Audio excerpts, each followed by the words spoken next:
Bom dia! A paz do nosso Senhor e Salvador Jesus Cristo de Nazaré. Meus queridos, vocês que estão comigo neste canal, estudando a palavra de Deus. É muito bom, eu me alegro muito em poder dividir com vocês aquilo que o Espírito Santo tem colocado no meu coração. Meu coração ferve de alegria, viu, meus irmãos, quando eu falo da palavra de Deus. Então, reparta também com outros, seja a boca de Deus, como eu sempre digo aqui. Hoje nós vamos falar sobre o capítulo 5 de Mateus, é a quinta parte, o capítulo 5. Aqui a palavra de Deus fala sobre as bem-aventuranças. Não vou poder falar sobre todas elas assim, eu vou só ler alguns versículos, só o início. O próprio Jesus fala assim, né? Jesus estava ensinando aquele povo que o seguia. A Bíblia fala que multidões de homens, mulheres, crianças seguiam Jesus. E Jesus subiu no monte e se assentou ali. E os seus discípulos se aproximaram dele e ele começou a ensiná-los, dizendo assim: olha, bem-aventurados pobres de espírito. Depois ele fala assim: bem-aventurado, é claro que tem mais coisas, viu? Mas eu não vou ler tudo. Bem-aventurado os humildes, bem-aventurados os misericordiosos, bem-aventurados os puros de coração, bem-aventurados os os perseguidos por causa da justiça, porque deles é o reino de Deus, o reino dos céus. Bem-aventurados serão vocês quando por minha causa os insultarem e os perseguirem e levantarem todo tipo de calúnia contra vocês. Ele fala que é para nós nos alegrarmos, nos regozijarmos, porque grande é a sua e a minha recompensa nos céus, pois da mesma forma perseguiram os profetas que viveram antes de vocês. É palavra do próprio Jesus. E depois, no capítulo 5, ele fala sobre o sal da terra, que somos o sal da terra e a luz do mundo.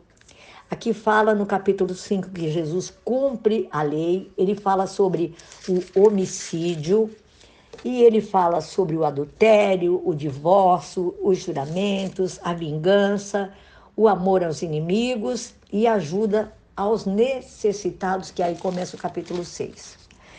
Eu quero só frisar assim, dentro desse estudo do capítulo 5, em Mateus 5:4, diz assim: Jesus disse que aqueles que choram são bem-aventurados e que serão consolados.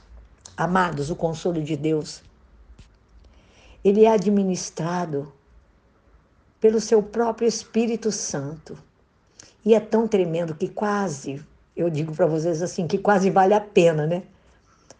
Quase vale a pena para nós termos um problema para que nós possamos ser consolados só para viver e ter esta experiência de ser consolado com o Espírito Santo. Irmãos, é algo que vai muito além de qualquer tipo de consolo humano. E deixe que Deus, eu digo a vocês assim, deixe Deus ser a sua fonte de consolo. Quando você ou eu, quando nós estivermos sofrendo, simplesmente peça a Ele para consolá-lo. Peça ajuda a Ele e espere na sua presença enquanto você vai pedindo e esperando, Ele vai trabalhar no seu coração e nas suas emoções. Tenha certeza disso, porque Ele nunca vai falhar conosco. Creia, é promessa de Deus. Em Mateus 5:8, que eu quero também falar e explanar aqui, começando esse capítulo, Deus ele fala que ele está procurando pessoas que sejam puras de coração. O versículo 8 fala isso, olha, bem-aventurados puros de coração, pois verão a Deus. No capítulo 8. Então, alguém que tem um coração puro, que serve a Deus com sinceridade, irmãos, é realmente poderoso. Porque no Salmo 51, verso 6, Davi ele diz que ter um coração puro significa, sabe o quê? Ter a verdade dentro de você, dentro de mim, dentro do seu íntimo. Quem é que realmente somos na profundidade do nosso ser? É assim que Deus vai nos ver quando temos um coração puro. É o que nós realmente somos. Ter um coração puro começa como prestarmos atenção aos nossos pensamentos, porque a Bíblia diz que é dos nossos pensamentos que vêm as nossas palavras, as nossas emoções, as nossas atitudes, as nossas motivações. Nós precisamos, irmãos, prestar muita atenção, entender que Deus, isso é muito claro, Ele não abençoa atitudes tomadas com as motivações erradas ou com um coração impuro. A pureza do coração, irmãos, não é uma característica natural, na maioria de nós. Ela é algo que nós precisamos trabalhar, pedir a Deus: Senhor, dá-me um coração sincero, dá-me um coração puro, igual o teu coração, Pai. Davi, ele orou pedindo a Deus um coração puro, para que ele não pecasse contra Deus. E em 1 Tessalonicenses, no capítulo 4, versículo 3, a palavra nos mostra que nós devemos desejar, irmãos, esse coração puro, desejar a santificação, e nós devemos nos empenhar para obtê-la, porque esta é a vontade de Deus, nos santificar. É um desafio que todo crente, todo cristão, todo filho de Deus deve ficar entusiasmado, alegre em aceitar essa santificação. E nós não precisamos enfrentar isso sozinhos. Deus, amados, quando Ele nos criou para que nós sejamos dependentes total dEle. Nós dependemos de Deus. Ele não quer que você e eu levamos a nossa vida, os nossos desafios sozinhos, não. Ele quer que nós levemos a sua presença e deixemos que Ele nos ajude a lidar com todas as circunstâncias, boas ou não.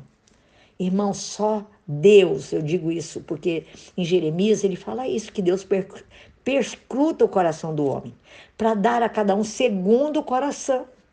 Só Deus sabe o que está em nossos corações. E, amados, eu quero dizer para vocês que Ele é especialista em remover de mim e de você, em remover de nós as coisas que não são úteis a nós, as coisas inúteis, e Ele é especialista também em reter aquilo que tem valor para você e para mim nas nossas vidas. Irmãos, e eu digo para vocês assim, que há um preço para quem deseja ter esse coração puro. Mas olha, mas também tem uma recompensa muito grande. Eu sempre digo assim, que cada um colhe o que planta, né?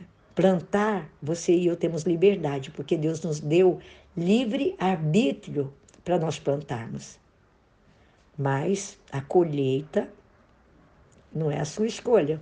Você escolheu plantar, então você recebe uma colheita daquilo que você plantou. Então eu digo para vocês assim, que há um preço para quem deseja ter um coração puro. Mas também se lembre que há também uma grande recompensa. E não há por que você e eu termos medo de assumirmos um compromisso com Deus, de permitir que Deus faça uma profunda obra de santificação em você, em mim e em nós. Eu sei que nem sempre nós vamos nos sentir confortáveis com a verdade que Ele nos traz. Mas se nós fizermos a nossa parte, aquilo que cabe a mim e a você, enfrentando-a, aceitando-a e deixando, irmãos, que essa verdade nos transforme, ela vai garantir que nós sejamos abençoados. Porque a Bíblia diz assim, um coração contrito e quebrantado Deus não despreza, porque Ele é um sol e um escudo para todos aqueles que neles confia e que nele espera. E Jesus Cristo de Nazaré, queridos, Ele é a esperança da glória em nós. Amém?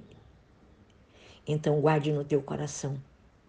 Peça a Deus um coração puro, um coração cheio da presença de Deus, em nome de Jesus Cristo, amém? E ore a Deus.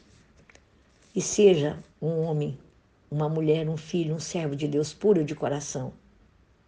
E o poder de Deus vai se manifestar em você e em mim. Nós podemos até levar um pouco de tempo para entender que Deus não abençoa atitudes que nós tomamos com as motivações erradas ou também com um coração puro. Mas tenha certeza no teu coração que esse coração puro que Deus deseja que eu e você tenhamos é algo que você e eu precisamos estar trabalhando dia a dia. Nós devemos desejar e permitir que a vontade de Deus seja soberana em sua vida, em minha vida, em nossas vidas, irmãos.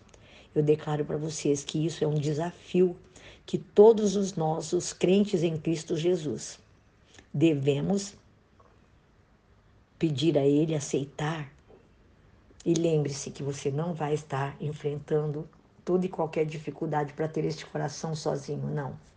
O Espírito Santo de Deus está conosco e vai nos ajudar e vai nos ensinar a trilhar esse caminho para que dia a dia alcancemos este coração. Em nome de Jesus, amém? Amanhã tem mais. Que o Senhor te abençoe ricamente. Deus abençoe seu dia. Não deixe de compartilhar em nome de Jesus, amém?